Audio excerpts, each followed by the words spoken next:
Hello everyone, and welcome back to the Farseas tribe, which truly now should just straight up be called the Warrior Cats tribe, because look at this!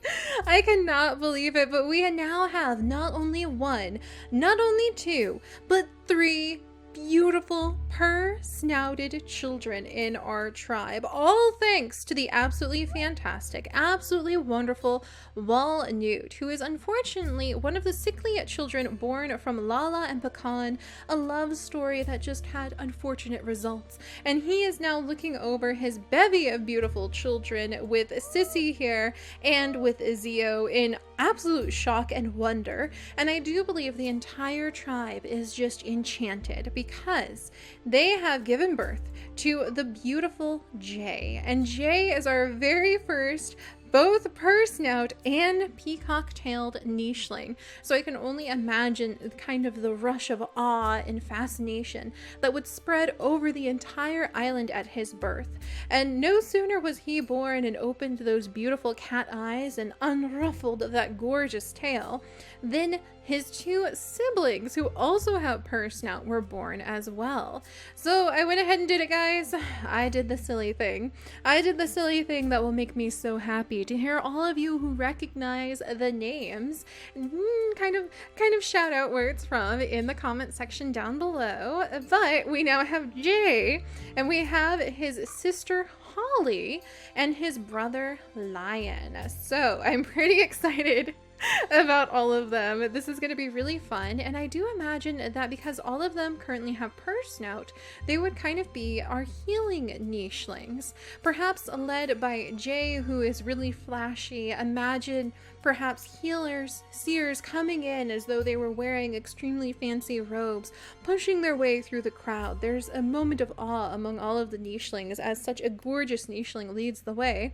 But also Holly has the antenna, so I do feel Holly naturally feels called to heal, and I feel that their brother Lion might kind of follow along because being a purr-snouted nicheling, which we will hopefully see what that can do with the special purring ability in just a moment here, is undoubtedly going to give them a lot of status in the tribe. So very first thing we're going to try to do is actually heal their father Groot. We only have one move on little Jay here, and I'm really nervous because it doesn't seem like we can actually heal. So no, he's too young to purr. Oh, tragedy. Oh, dang it. I really wanted him to be able to heal his father Walnut, and it's not going to happen. Ugh. Okay, so unfortunately we are going to lose Walnut this next turn. That is very tragic, but I think it is going to be a lesson that Holly, Jay, and Lion are going to take deep into their hearts, and a lesson that Walnut's youngest brother, who's actually our only healthy nicheling from Lala and from Pecan, but I do believe that's a lesson that Birch has always felt called to take care of. So Birch is another one of our antennaed nicheling who we are saying all of the nichelings born in the Farseas tribe kind of have a sixth sense, and at first that sense kind of guided the whole tribe, but since we now have half of the tribe with antennas, everybody sort of picks their specialty and follows through on what they feel called to do. And poor Birch here watched one of his eldest siblings pass away from this mysterious wasting disease. His twin sister Raisin, why do I keep calling her Raisin? Like it's some fancy nicheling name. No, her name is Raisin, like a dried grape. I'm sorry, Raisin. It's just the truth of it. Your mother Lala had some unconventional naming schemes. I mean, look at Walnut, for crying out loud. But he feels very called to heal and to help encourage healing. So perhaps Birch, who feels called to join Samoth since she is a healthy match for him, also antennaed and does carry the recessive purr-snout. Hopefully those two will have more healers, but if not, then most likely Birch will end up leading our new purring, healing little litter of nichelings that we have just had, and guiding them and teaching them how to use their powers in order to help the tribe. So that is what Birch really feels called towards. So let's go ahead and kind of take care of Birch. He feels called to do all of that, but Samoth, who he is trying to court and convince when they grow up that they should have children together, since they would have healthy children together and possibly Parsnout, Samoth doesn't really feel called to do that. She feels called to guide the tribe, which is growing and expanding, to all of the berry bushes on the island. So she's trying to use her special power to find berry bushes. So she's not quite sold on this whole, let's go and search, like, let's go and have children who will one day become great healers idea that Birch just really feels called to do. But we'll see what happens. Maybe she will change her mind. Meanwhile, Cuckoo, one of Birch's older siblings, will kind of try to help clear the way, keep an eye on everything. Razin, I think, would want to be near her brother, but not too near, because now they have finally seen the devastating effects of this mysterious illness, this collection of symptoms that the Nichelings never really had a name for before affect their sibling who died. So she doesn't want to get too close to her beloved twin, but look at the difference in their lifespan. Already, she has lost 6 days of her young life because of this illness. So I feel Birch would feel very pressured, if not to have children with Samoth, to at least guide the healers who were just born on the island. Maybe that's what he was meant to do all along. And meanwhile, Pecan, I believe, has had a wonderful life and a good run of things. And he is happy to know that his children are going forth, trying to live out whatever brief life they may have to the best of their abilities, or also hopefully going forward to help the tribe. So he is taking care of the situation over here. And he's going to just settle in, and he is going to spend his final moments next to the bones of his beloved mate, Lala. So my goodness, we've got so many little stories on this tribe. Oh, there's so much going on. Thankfully, some of them are a little easier than others, because we do have this interesting collection of nichelings with Goose over here. And his sisters, Raven and Dove, and Tuft, who all were descended from our wonderful Robin, and they just didn't end up having any bird traits, but they're very finicky, and they just kind of want to keep exploring until they find something that suits them. And Dove takes personal offense to rocks. I can't imagine why, but it's just something that has emerged from her personality. All right, we'll have Raven kind of attack. There we go. And then over here, let's go ahead. Oh, that's right. We have Scorpion Tail hiding over here. Okay. Oh, there's so much to do. Apologies if I seem a little distracted. We still are on our vacation, so it's kind of interesting to shift from hiking mode into recording mode, but we're here. All right. So Tata, who seems to be quite pleased at the birth of all of these young nichelings with all of their fantastic new genes and abilities, is right over here. Boik, I think, is very happy to see such a wonderful, just an absolutely wonderful change in the tribe. Hope, new genes, new discoveries. He is a nicheling who was born on the back of a whale, which sounds really exotic to all the little ones. I have to admit, they would probably be in awe of the fact that he was born on the back of a whale. But I do think that he is very happy to see the tribe descend into new areas and explore into new places. So I don't really want to move him too far, but I feel like maybe he would want to reminisce. Oh, bunnies everywhere. So much food everywhere. I do think maybe Blake would want to go ahead and kind of reminisce. So we'll have him come down to the ocean and think about his life and how far he and the tribe have come, and how different life feels when you're not washed up on a whale, but instead put your feet firmly into the soil and carve out a wonderful life for your tribe. So he's going to do some deep thinking in his final moments. Over here, since apparently, unfortunately, like Walnut, I cannot heal you, we are going to scoot your babies over. Scoot, scoot, scoot, scoot. We are going to plunk Zio straight down into the nest. Don't mind her. We're going to plunk Sissy straight into the nest. We're going to move Walnut over, and we are going to go ahead. Successful mating there. Successful mating here. And now we need to scooch him back so that he will not get our nicheling sick. All right, so we have a final batch of babies coming from Walnut, which is very exciting. And then over here, we have our leader, Lynn, who is still very young, actually. I'm actually quite surprised to see that. But Lynn is being followed by Kulo, No, excuse me. Lynn is being followed by Rastar, who was told by his father, Boik, to support their leader in whatever strategic ways were needed. And Lynn is going to forge on into the depths. He is going to push his way through, trying to search out important key points, like where you can have a good nest. And Rastar is going to be kind of like his assistant, who will clear the path behind him as well. Meanwhile, Sunri is quite happy to find all of these wonderful bunnels, but her mind really is beginning to turn from eating all these delicious bunnels to possibly having a baby with the very interesting Kulo, especially because Sunri happens to be a nicheling that we gave Scorpion Tail to. So we could see Scorpion Tail for the first time, which would be really cool. And Kulo, ooh, his fertility is terrible, and I don't think he has children on the mind, but Sunri does want to try to have a child who can increase the strength of the tribe, and that is why she's been hunting so many bunnel, because somehow we lost ram horns, and she took that as a personal offense. So we're gonna have to see. Maybe Sunri will be able to unlock ram horns after all, and give that back as a gift to the tribe. Alright, meanwhile, down here, oh, bunnel! Let's go ahead and grab that, because that will also help us. Chrissy is helping her brother to investigate all of the coconuts. Don't drown, please, Chrissy. And that takes care of everything there. Oh, guys, here it comes. Oh, Walnut, your final moments. Walnut, you were fantastic. Much ado about Walnut, if you ask me. And we're going to see what his final 2 children are going to look like. Though I think this is going to be like our main healing trio that we will have.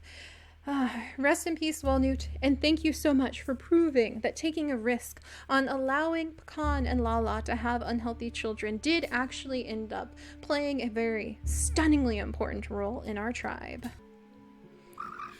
Oh my gosh! We were just blessed by the Nicheling gods so much. We have twins! We have twins! I'm so excited. I can hardly speak. Oh my goodness, guys. Alright, so we did have a few deaths. So we did lose Pecan. We lost Rastar. And, no, excuse me, not Rastar. We lost his father, Boik. And we did lose Walnut. That is so hard, but he has left behind 2 children, one of whom has peacock tail and some really awesome cracker jaw. I'm going to go ahead and name him after his father. So we'll go with, well, he's gonna be, well, I liked Walnut, so we'll do Walnut. So, well, that's a little too close. We'll do Kunut, just because we can.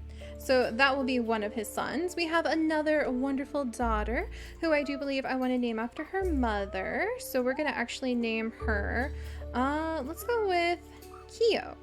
So we're going to go with Kyo. Oh my gosh, she's beautiful. I cannot wait till she grows up and we can see her belly pattern a little bit more clearly. That is absolutely stunning. And then we finally have, oh, he looks kind of like his dad. Oh, we have one more baby. Oh, and that's Sissy's last baby too. Oh my gosh. That's kind of an event. So Sissy's last baby, Rota, with Walnut. And Sissy, it's a boy again. We're gonna go ahead. Man, he looks so serious, doesn't he? I love their patterns. It's just so much fun. And he's another healer. So I'm going to go ahead and name him Sotar. Sotar, maybe? No, Sosi. Sosi. Well, we'll go ahead and name him Sosi after his mother, because I do want to kind of have Sissy honored in our tribe in some way, because none of her children really look much like her except for Tata. And he's kind of the reincarnated trickster god come to bequeath upon us entire litters of babies. This is amazing. And meanwhile, our wonderful Jay is spreading his peacock tail and kind of showing off to everyone. But all right, so where to begin? There's so much happening. Bunnels. Okay, we'll begin with bunnel hunting, because I know for sure that's what Sunri would want to do. And I think that she would offer to share the meat with... Oh, and there is more bunnels. More bunnels! Oh my gosh, Rastar just has his paws full. And Lynn will come down and help. Oh my goodness. So they're finding abundant amounts of resources over here, which is great for the tribe. Little Tata, what can you do, buddy? I think little Tata, our little trickster, when he's big enough, he'll start just kind of roaming wherever he wants. So we'll take care of him in a minute. And then over here, Crumble is going to come down and continue his investigation of all of the coconut bushes, or trees, excuse me. I was glancing at that bush, wondering if we should eat from it. And his sister Chrissy really wants to investigate what's going on in the water. So she's hoping to get a chance to finally swim for the first time in water deep enough that your paws cannot touch the ground. Water as deep as the water around the mysterious well from whom her ancestors came. Let's see. And what we have going on over here? Not a lot with Goose. I feel like Goose just kind of does his own thing. Oh, all of the berries are gone because of the Bunnels. Curses. And then same thing with this group. I feel like Raven is maybe a little bit finicky. We'll send her into the shadows over here. Dove just seems to have a personal grudge against rocks, so she can show off where the rocks are. And then Tuft, will have him have a bit of a personality where he wants to gather a lot of grasses. And meanwhile, I really feel like Seamoth here is just, she might be turning down, at least at this stage of her life, the suggestion that she and Birch are supposed to have lots of children together, because she feels that instead she should start roaming around. She should really start searching for all of the berry bushes that she feels is her duty as a seer of this tribe in order to contribute to them. And so I think we're going to go ahead and have Birch jump over here, and we are going to have him be followed by his twin sister and by his brother Cuckoo, and we'll have Cuckoo clear these away just in case, and they're going to follow, and Birch is going to come over here, and he is going to like have that sixth sense where all of our little healing nichelings will feel that they should approach him. And there we go. And now young Jay can learn from Birch the ways of how to use their purring healing abilities on the twin sister that Birch has, Raisin. Not Rosin, but Raisin. And then Sissy will bless this nest with her bones because she is about to pass away. It sounds morbid, but blessing the nest with our bones is something that we do with many of our nichelings. And Zois, and really, like, oh my gosh, look at you, buddy. I cannot even remember. I think I named you Kunut. Are you Kunut? You are Kunut. Oh my gosh, he's glorious. I think Kunut is definitely going to get tons and tons of attention once he comes of age. So we might actually send him up to the north because I think that he might be able to match with a few of the females up there. We aren't really hurting for children, but I think he wants to go eat some nuts. So we'll send him up there. And Zois, she was born to a bunch of healers, but I feel like maybe her goal in life is going to be unlocking Digging Paw. I know that seems super random, but you know, it was special when you only had one seer. And now that we have so many, we actually need to go ahead and give them all something to do with their life, a purpose in their life. And I think for Zois, that would actually be trying to dig up these roots and study the ground beneath our feet. Even if she doesn't actually have any digging ability, I do think that it's a way she can contribute to the tribe and something she feels called to do. We should not overlook the grass beneath our feet, after all. So we'll go ahead and let her take care of that. And that takes care of everybody. Huzzah! But I have to say, huzzoo! The opposite of huzzah. Because we are about to lose Sissy. And she has been an amazing addition to this tribe. Sissy, bless your beautiful purple eyes, your beautiful purple spikes. She is truly, to me, one of the most beautiful nichelings we have had, and she has given us so many healthy, wonderful children. So I deeply appreciate that she just wandered in, was invited in by Peachy, and has stayed long enough to watch the tribe turn into something that has never before been seen by the nicheling gods. So, rest in peace, Sissy. Rest in peace.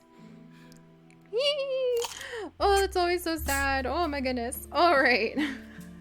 So what I really want to do now is I actually want to gather our little healers. So we're going to gather Holly. We are going to gather Lion. And I really want to bring over Raisin. So we're going to have Raisin come over. Birch is explaining to young Jay what must be done. And we're going to have... Where are all of my little ones? There's Holly. Here's Lion. I'm going to have them come over here. And we're gonna have Raisin jump over here. And she can jump away after this, so she won't infect anyone. I'm gonna have Zio kind of scooch over because she's watching this in fascination. And we are going to, for the first time ever, have a healing group, a purring healing group, which is going to be somewhat amazing.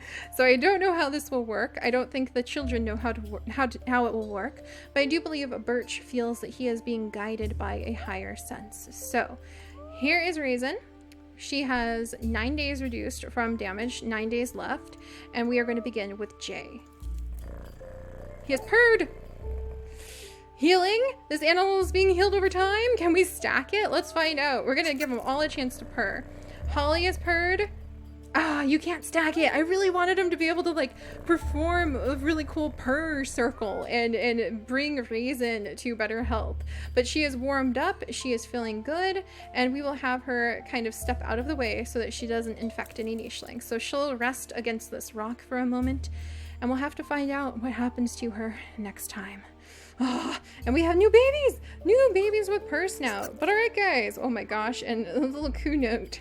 Apparently, it almost looked like he shoved his twin to the side. So he apparently definitely wants to be the only one to shine, but we'll have to see how that works out. But all right. So I think we have a pretty good start, and I really like just watching and feeling where everybody is sort of going on their own path now and their own stories. We lost somebody. Hello? Oh yeah, that was Sissy. I remember we lost Sissy. Okay. But there we go. We still have several mysterious genes to discover. And now, hopefully, we will be able to start understanding the mystery of what purr snout can do and what the purring can hopefully do for the sickly nichelings among us. So I will see you guys next time. Bye-bye.